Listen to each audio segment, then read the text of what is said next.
The Devil Wears Prada 2 review coming. Pot juice. I had to take the lady, the missus, to the movies because she wanted to see The Devil Wears Prada 2. I vaguely remember The Devil Wears Prada 1, and only because Anne Hathaway is a nice looking lady. And you know what? Yeah. Emily Blunt, not too bad either. Yeah. Now her in Devil, big review for Devil Wears Prada 2. Everybody's old. No, everyone aged well except for Emily Blunt's face turned a little. She did the work. Oh yeah. You could tell she did the fillers and the bow tie. Her head looks plasticky. Anne Hathaway still looks fine. You know who aged the best? Stanley Tucci. Oh yeah. Is that his He name? doesn't age at all. No, it's weird. And you know what? For like 70 something, Meryl Streep looks good. Yeah. I always thought she was like a not very attractive lady, but always not that she wasn't attractive. Like it's almost like when you see one of those celebrities that forever looks 40.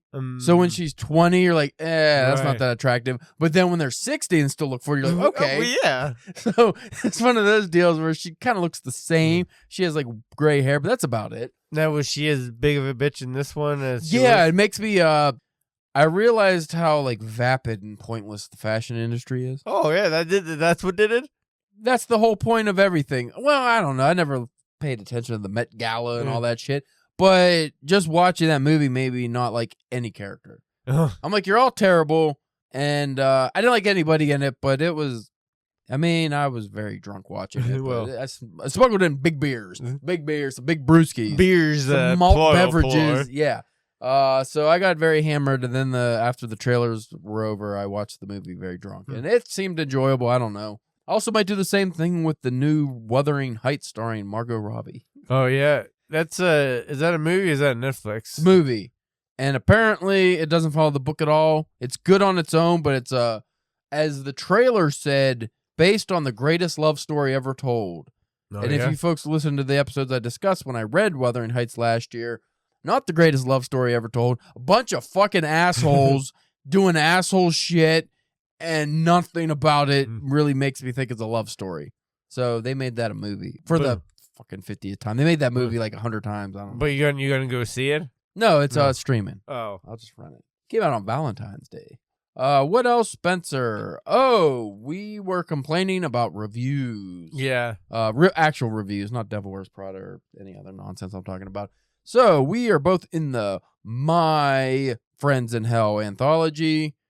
And there's a review tour. So we've been keeping up every day. There's a different review from some bookstagrammer, book talk, book something with books and reviews. We were complaining about, without getting into specifics, at least one of the reviews everyone pretty much agrees is AI written. It seems very much so. Yeah, it doesn't seem genuine, and maybe only the first, which is great for me because I'm number 3 in the book, and it seems that some of these people are only reading the first 3 stories. Right. So I keep getting a lot of good reviews.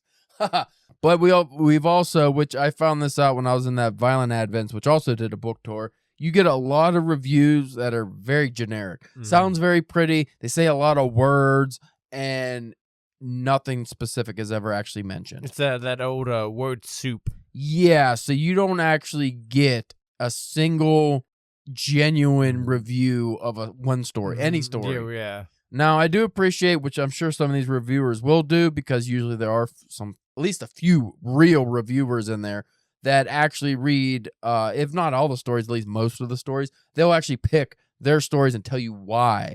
So I'm looking forward to those. Those are the ones I always enjoy. But so far, the book does seem to be doing well. People who have read it have really enjoyed it. Mike read our stories, and he seemed to like it. Our number 2 fan has seemed to like our stories. That's always pleasant when number 2 fan likes our stories. Also, someone who read the collection liked that you used the word shovel fuck. Yeah. Was that my word or your word? I remember I was very insistent on keeping it. Yeah. Because we were talking about when we were doing the editing process, we were talking about removing it because we used it as like a verb. Yeah. Guy got shovel fucked in the face. Yeah. And I was like, you gotta keep it, Spencer. You goddamn gotta keep it. So I'm glad that came up. Those are good to have. Lewis, he read my story and he said he liked the cursing. Yeah. It's weird because Mike asked me if your story is about 2 friends and some shenanigans happen with the lady. And my story has the similar. I mean, they're completely different stories, but similar plot point. And he asked if it was like coincidence or not. I was like, I don't think Spencer actually read my story because I didn't finish it. Like, you never read the finished. Right. I still haven't read the story. Yeah. You were like, we brainstormed it before. So I was like, no, his story actually has nothing to do with my story. This is just coincidence. I mean, how many friends' story? That seems like a pretty common thing to go into. Yeah, we were, we had that in common with the stories. But I was look, when I went and read my story again, and then I went back and read your story, I was like, we definitely use some of the same sassy language. Yeah. And I think that's just because that's how we talk to each other. Right. I think the characters are just based on us talking to each other, and then we just added plot elements. Well, I mean, I don't know about you, but like, I was coming at it because, you know, the theme was about friends, gaining friends, losing friends, whatever. So I was just like, well, I kind of went with like almost like the Kevin Smith aspect of like, well, this is how I would talk to like a friend that I've had for a really long time, is like. Now, do you think we fucked up, and this is in hindsight now, by not both writing a 2-part story, I part 1, you part 2, or vice versa, about a podcast friendship that goes awry? Like we do like the DPW podcast, do a very meta, but then things like go, and we just, Caleb and Spencer, real characters in the fucking stories, but then we like kill each other, kill someone else, whatever. Well, that went from like, that would have gone, because remember my idea was, before you were like, you had this mostly finished story, but remember my idea was like us writing basically the same story, but from the different friends' point of view. So like that would have been another layer on top of that. Yeah, that would have been cool. We should have did the DP, but that would have like required a lot of work, right? Which we don't want to do.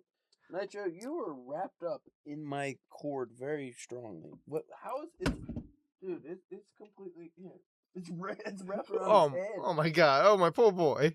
Oh my god! Come here, dude. Come here. Okay. I don't know how he did that. I don't blame you. I don't want to get out of there too, bud. Okay. It was completely wrapped around his whole head. And he's just standing there looking at me like, Papa, I don't know what has happened. I need help with my head. I need to wander over here so I can immediately come back and sit back where I was sitting. But maybe that wouldn't be a bad idea to, if we ever did like a novella or something, that could be an idea for it. I would like us to maybe just co-write a story where it's just us and we fucking... It could almost be like South Park with Kenny back in the day where we just both die horrible deaths over and over. Spy versus spy. Yeah. Ooh, I like that. Spy versus spy. Maybe you want to be the host and not the co-host, and we fight over it every episode, a.k.a. every story. Yeah. I don't know. Something to toy with. No, the question would be like, would I write as the Spencer character and you write as the Caleb character? Or do I write as the Caleb character and you write as like the Spencer character? If we do enough stories, we could just switch off. Right.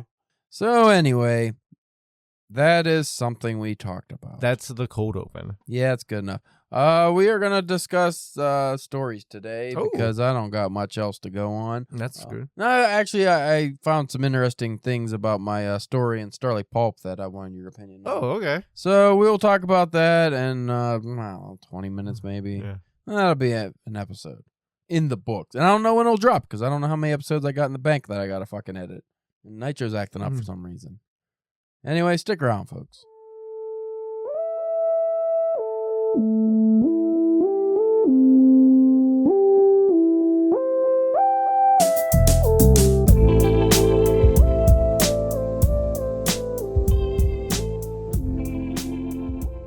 You are listening to the Drunken Pen Writing Podcast. I'm your host, Caleb James. With me, as always, Spencer, the Calcutta Clergy Cooker Church. You're cooking the clergy. Are you cooking them physically, or are you, as the kids say, you're roasting them? Ooh, I was maybe thinking just making them food. Oh, the clergy? Yeah. What clergy? The Catholic Church? Clergy? The Calcutta Catholic Church Clergy Cooker. Jesus. It's too much. Too much? It's a mouthful. You know what we're talking about today? No. Stories that are never told. Okay. I thought about this because since I'm going to be on the podcast, the Starlite Pulp podcast at some point here, probably in the next 2 months or something, discussing my story, I was like, I should probably think about my story because I actually wrote that story like 10 years ago. Right, yeah. So I don't remember the specifics of why I remember why I wrote it because I was invited to write it for an anthology that never came to be. And it was an elemental anthology about fire. So, but why I made it a Western, why I did everything I did, I don't know. I think at the time, I think you were just like, I want to try to do a Western. That's probably it, because I haven't read any Westerns really, so it wasn't like I read, like we did the Conan, so I was like, oh, I'm going to do Asher Kang. Yeah. Like it wasn't one of those deals, so I don't know why I actually wrote it. Anyway, going into that story, though, I didn't really think about it too much, but my story is about a guy, the lone man, because I was a big fan growing up of the Clint Eastwood Man with No Name trilogy, like the spaghetti Western, Sergio Leone spaghetti Western. And a big theme of those stories was revenge. You know, somebody kills a guy's family or robs him or whatever, kills him, and he's a ghost, whatever it is, it's always revenge. Well, my story is about a lone man who, without giving too much away, did some gambling, didn't pay some guys he was supposed to pay, and some bad guys killed his whole family. That stuff is in flashback, but this story takes place far after all that. And if you actually read the clues in the story, you'll realize that my character actually already got his revenge. And this story, which is a story I haven't seen told, is about his life after the revenge. Like, what do you do after revenge? And I think of Mandy Patinkin from Princess Bride, his Indigo Montoya character. He spends his whole life trying to get revenge on his father's murder by, I think his name's Count Rugen, the Six-Fingered Man. He finally kills the Six-Fingered Man, gets his revenge, and then he says something along the lines of, I'm going to paraphrase here, I spent my whole life in the revenge business, and now I don't know what to do with the rest of my life, or something like that. And that always stuck with me, because it's like, well, yeah, what, then like in the movie, it's like, well, you could be a Dread Pirates Roberts, and he's going to be a pirate or whatever. But I was like, yeah, what does the character do, though? Like, you never get the story after the revenge. Think of Kill Bill. After she gets her revenge on everybody, what's her story? Well, because I think what happens a lot of times in those kind of stories, too, is like the person getting the revenge normally dies while getting the revenge or shortly after getting the... You know what I mean? Right. But what about when they don't die and they live for another 50 years? Right. What do they do with the rest of their life? Do they get a new family? My story is about a guy trying to get redemption, sort of. Like there's some religious elements to it, and he kind of basically wants to see his family again. I think the one of the only characters that kind of really come into my head is like that does do that. It's kind of like the Punisher. Yeah. He just, what's he do after he kills the people that killed his family? Just kill more bad people. Well, that's the thing. Like, what do you do? So that's what I thought was interesting, but that made me start thinking and say, well, what other stories do you not see told that often? You always get the revenge stories or different things like that, but what stories do you not? No, I can't remember, and I don't want to try to give anything away for that story, but and you can maybe take this out, but does that also have like, because you have revenge stories, but then you also have like the double revenge, like the you killed my family, so I'm gonna kill you, and then 20 years later, that person's kid comes back to kill you because you killed their dad. Those are interesting stories as well. You know what I mean? Well, that's what they said. Like Kill Bill should have that as like a far off sequel where when Beatrix Kiddo, I think it's Vivica Fox's daughter, whoever she is, sees or comes in after Uma Thurman kills Vivica Fox, and then it's like, if you want to come get revenge one day, I'll be here. Yeah, like, that's a cool story. Like almost kind of like Beetlejuice 2, like almost like in real time. Like let it be like 20 years from now, and then I would totally be about that story. Anyway, Spencer, stories that you don't, and this is just Google AI. Yeah, it's not like an article or anything. Actually, I was going to read sex things, but I was like, I'm not in the mood to read sex things. Tired. Yeah, I'm very tired. You want to have your heart in it. Yeah, so explore the following types of stories that are frequently left out. These are stories that you don't see told too often, supposedly. Yeah. I mean, not for well-read fellows of ourselves. Yes, of course. And number 1, because this is an actual list, even though it's just Google. Yeah. Google put together a list. Unlike some fucking shit-ass website. Number 1, the mundane and the unresolved. These are stories of the everyday that refuse to fit into a traditional 3-act structure. Positive stasis. These are subcategories. Stories about people who are perfectly content with where they are. In fiction, characters must always want something, ignoring the beauty of stability. So I can already say that I have read, I always bring up Kokoro Kokoro by Natsume Suzeki, which is kind of a story about beauty and living in the mountains and stuff. But like I've read a lot of stories that usually it's actually Japanese stories that seem to do this because it's more Buddhist centric, of just like being in the moment of life. Well, and not really a story. Well, I was kind of just say like those first couple, like not Haru Murakami, the other Murakami, like his first couple books were kind of like that, you know. Haruki Murakami. Yeah, Haruki Murakami, like, because like especially because like those ones weren't like that strange or anything yet, so those were kind of like the being in the moment. Yeah. Gradual fading. Relationships that slowly drift apart without a catastrophic blowout or dramatic betrayal. Yeah, you don't really see a lot of stories where it's just like people grow apart. I have read, again, I've read stories like that, but you don't see that as like a mainstay. Usually you need the drama. That's something you could maybe find in like a book series. Yeah. It's hard to really do that in a novel unless if it's like really big. What would be really cool is if you say a fantasy novel or something where you have a couple that gets established in the first book and it's 10 fucking series book or something, and all these fantastic things happen, but the couple slowly grows apart because they're spending all their time doing other things. Like you could do things like that I think would be cool that you probably don't get too often. Unrequited love without closure. A deep affection or longing that simply gets integrated into a character's life as a quiet fact rather than ending with a dramatic confession or rejection. So we should just say Haruki Murakami books for this because that's all he seems to write about. Is that he must have read this list in the 70s and then he just made it. Silent triumphs. The daily persistence required to live with chronic illness or depression, where the climax is simply getting out of bed for a month straight. That would be a hard story to make interesting. And we're thinking books here, but like if you think short story, you could probably do that. But I think there could be something said for, okay, I forget the name of the author, but that one traveling, I don't even know the name of it anymore. Let's say Traveling Cat. Okay. I think that's incorrect, but it's a Japanese book about a guy who travels. I think he's dying of cancer or something, and he adopts like a stray cat he finds. So he takes the cat with him, and I think he's just going around like, it was a really good book. He's just going around like fucking meeting people. I think he's trying to get somebody to take the cat because he's gonna die. But like you know, through the whole book, it's just like, oh, he has like cancer or something. He's gonna die, so you know he's gonna die. So it's not like a big shock. But the whole story about is just him coming to terms with that while trying to get rid of his cat, and you know, make sure his cat's safe with going back to people he met or something. So you could do that in an interesting way. It is tough to just be like, oh, you know, I got IBS and I'm going to write a story about every day just shitting a lot. Like, okay, number 2, the concealed and the suppressed. What does that mean? Yeah, I'm sure you'll tell me. I will tell you. These are stories that individuals, corporations, or societies actively hide to protect status, comfort, or pride. Such as systemic privilege unmasked. I don't want to read that story. I don't like the word systemic or privilege. People who quietly dedicate their lives to helping others without ever recording it, broadcasting it on social media, or gaining recognition. I'm trying to think. I definitely haven't read a story. I don't think I read a story about like a character who is doing a bunch of good deeds that nobody knows about. Yeah. Because you know about it. Right. I don't know how you could do that one.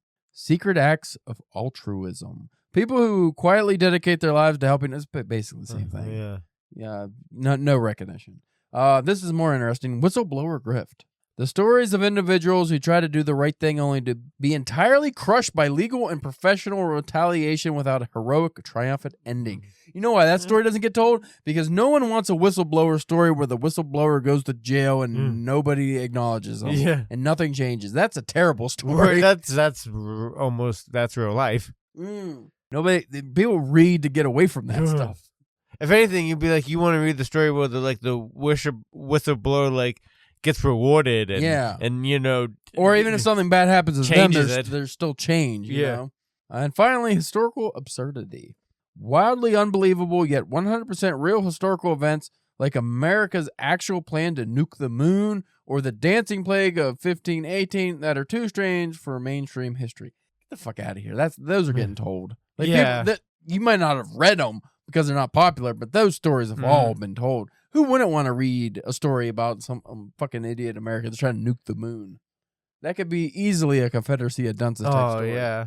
Number 3, the unmarketable and experimental. These are narratives that are difficult to write or require too much cognitive load from the consumer. Load. All right, so this first one is a genre I'm very familiar with, so I don't know where they're going with it. But ergodic literature. Yeah.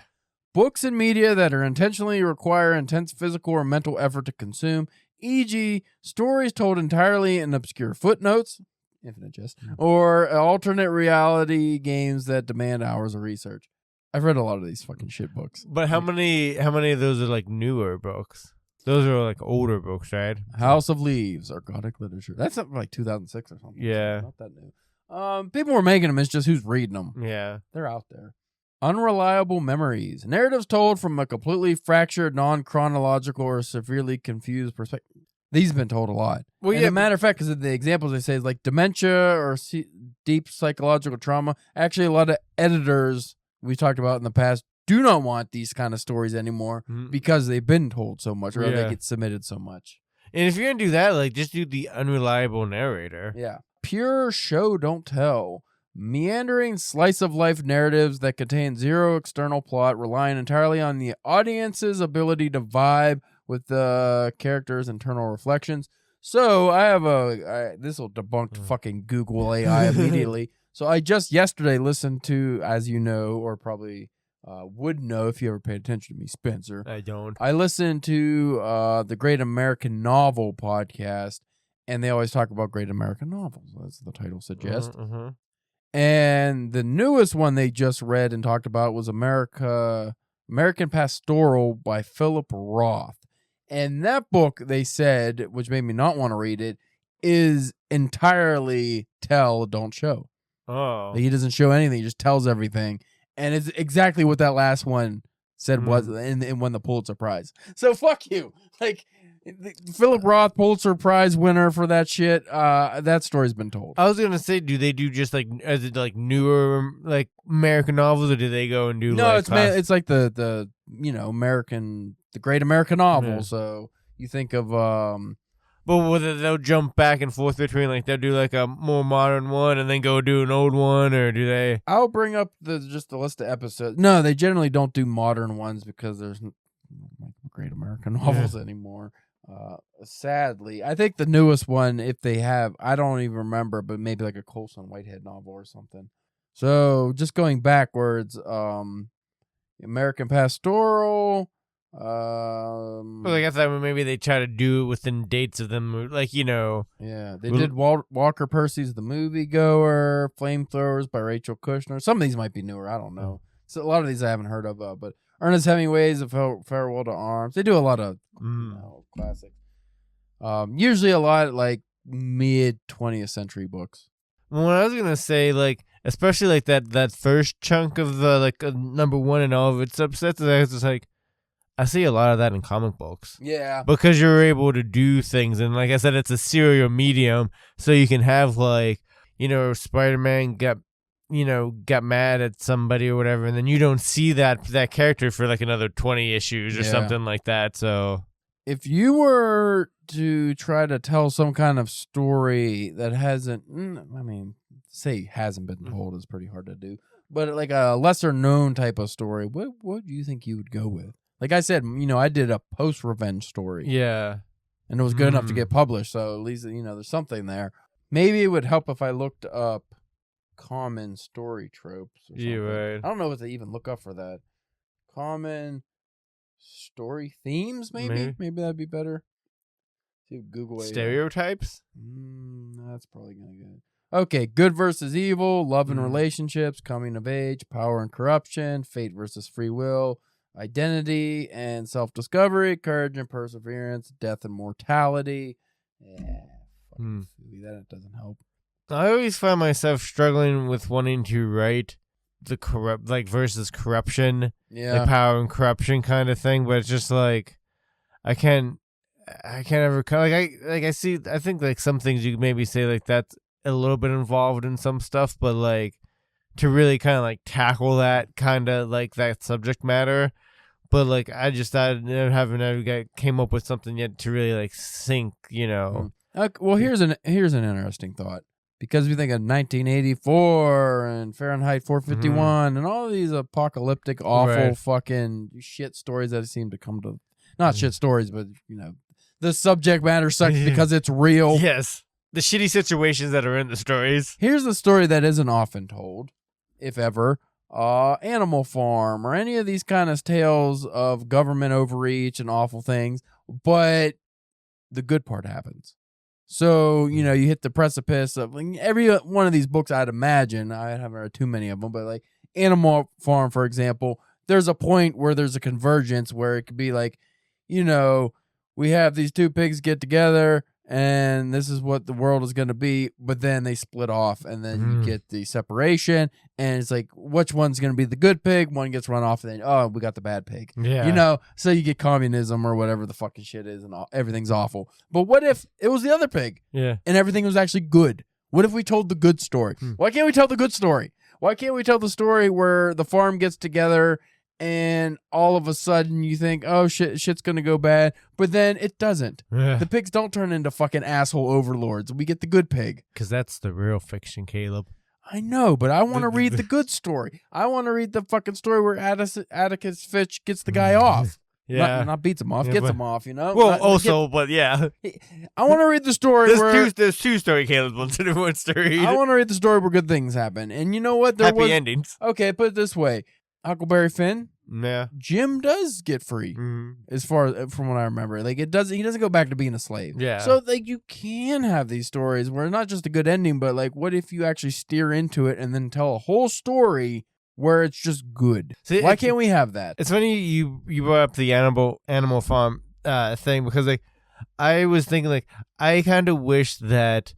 And I don't know, it probably, because it wouldn't be no real purpose for it, but I kind of wish he, like, wrote, like, a short story of Snowball after he escaped. Like, what was his life like? And, like, did he try to, like, help the humans, you know what I mean, take the farm back? Was or he in like exile? Yeah.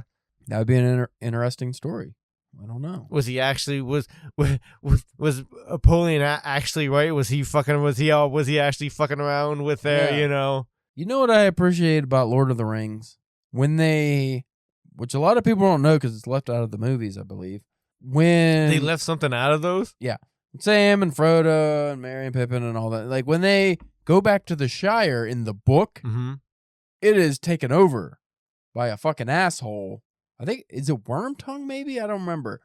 And completely fucking, just think of data centers. Data centers just ruining the community. Basically like that, but back then. Like, fucking asshole ruined the whole Shire, and they actually have another thing they got to solve. But now, because everything they learn, they fuck the guy up. It's just real quick. Yeah, but there's still a lasting impact. Everything's still pretty fucked up.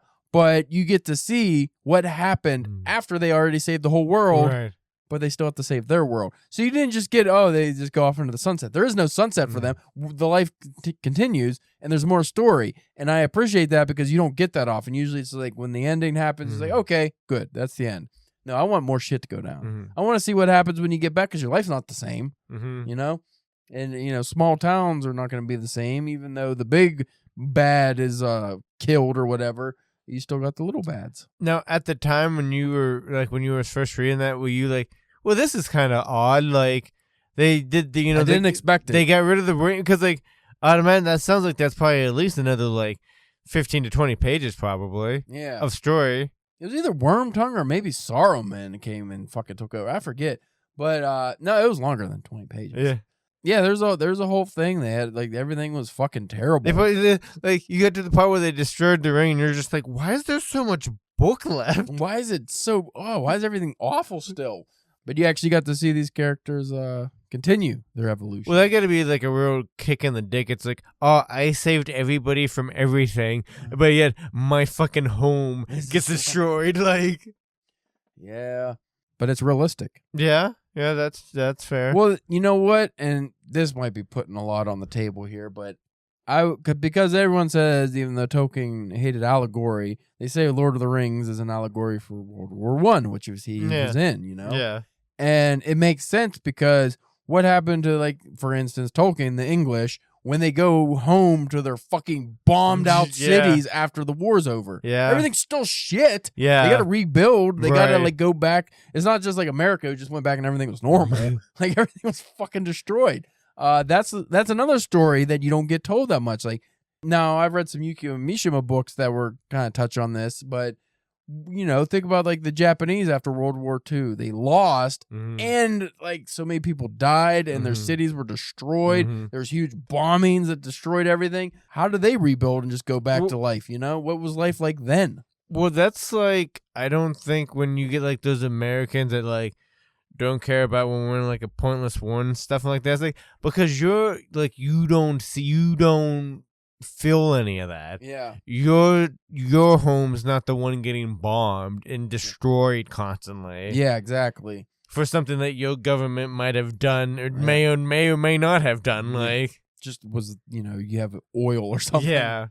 But there are you know what does a really good job of that is like Attack on Titans. Yes. You know, they show what the world is like after the that's the kind of stories I like to read, or the stories after the conflict. You know, so you think of like Vietnam, and you don't even have to go to the Vietnamese. You can do the American routes. Like what happened to the Americans when they came back? Bad stuff. Like it wasn't good for them. Yeah, nothing good. Like we see Forrest Gump, you know, he's a ping pong guy and all this shit, but it's like in real life, it wasn't so great. Yeah, not everyone came back a war hero, you know. I think like Jacob's Ladder, they touched on that, which was in a pretty cool way. But there's a lot of books and movies that touched on like Vietnam and stuff post-conflict. But there's a lot of stories that aren't set post-conflict that I think could be.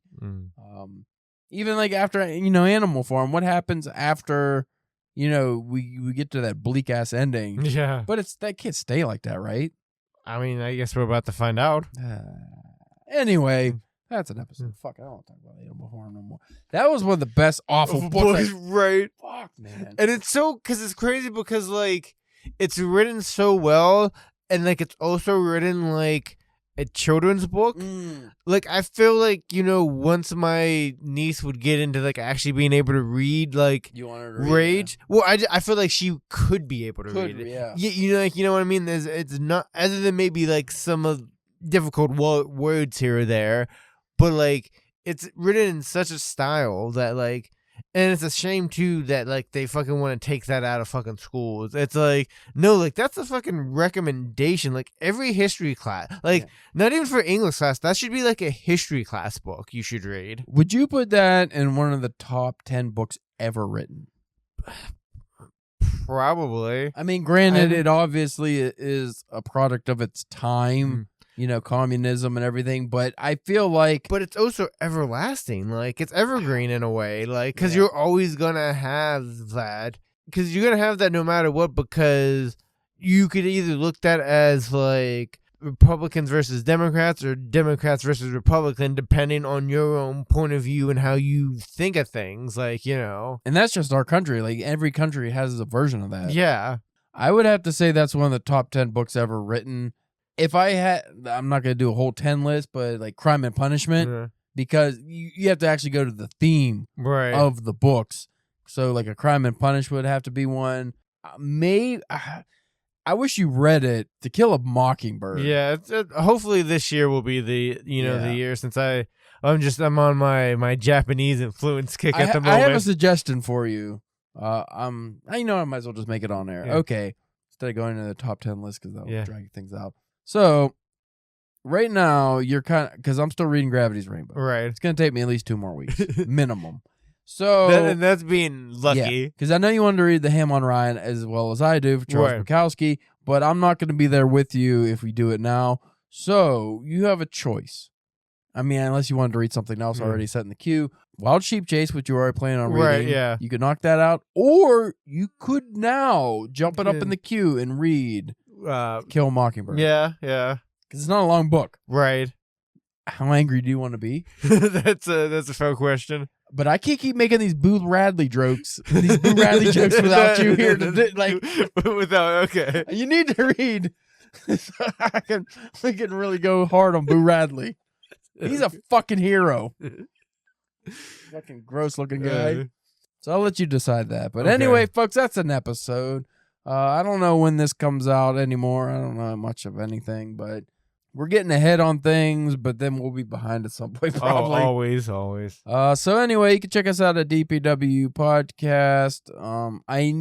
Starlite Pulp Review number 8 that I'm in is not coming out till July 1st at the earliest, so this episode will be out before then. But you can check me out and Spencer in My Friends in Hell, curated by A.D. Jones. It's getting great reviews, and everyone seems to like the story, so I think you should check that out. The first couple weeks, it was up there pretty high in independent horror anthology. I think it was number 1, wasn't it? I think just something like that. Close. You could check me out on PA Bar's Western Bullshit Review. I haven't got my copy yet, and they already did their fucking live reading. I didn't go to, so I don't know when the copy's coming, but I'll post the pictures. Check out my Instagram. I ain't fucking don't buy it. And then what else am I in, Spencer? I don't know. Chill Mag. I don't know when Chill Mag. They're having their launch party in Manhattan. She actually contemplated going. Asked Mindy if she wanted to go. Yeah. She did not want to go. No. First, around $50 in tolls I'd have to pay to get to Manhattan. Yeah, it's only like 7-ish hours, 6-something hours away. But I looked up the parking situation. You don't park. Yeah. You don't park. No. Last year was in Brooklyn, the last one I got into. But Manhattan is not as doable as Brooklyn. No. But none of it sounds good to me. No, and I looked at the where they're having it. No. I think I'm good. But I will get that hopefully in the next thing. But I got I don't know. They didn't actually tell me if they're publishing. I submitted 3 poems. I don't know if all 3 got in or if only which 1 and 2. Yeah, they didn't say. They just said I'm in. So I don't know. I don't know. But that'll be out. So check the Instagram. Did you say Starlight? Starlight, yeah, July 1st at minimum. It might be a little later, maybe before. I don't know. They said they're very when we get done. Yeah. So anyway, that's that. And Spencer's OnlyFans. He's out there in Calcutta, and he is cooking for the clergy. Something. Or he's cooking the clergy. He's telling them they got dumb suits and they're molesters. Yeah. I don't know. And CalebJamesK.com, where you can find not just my publication history, but my links to my Instagram. I keep mentioning that. I don't feel like saying it. I don't want to do it. Anyway, folks, thank you for listening. We'll check you out next week.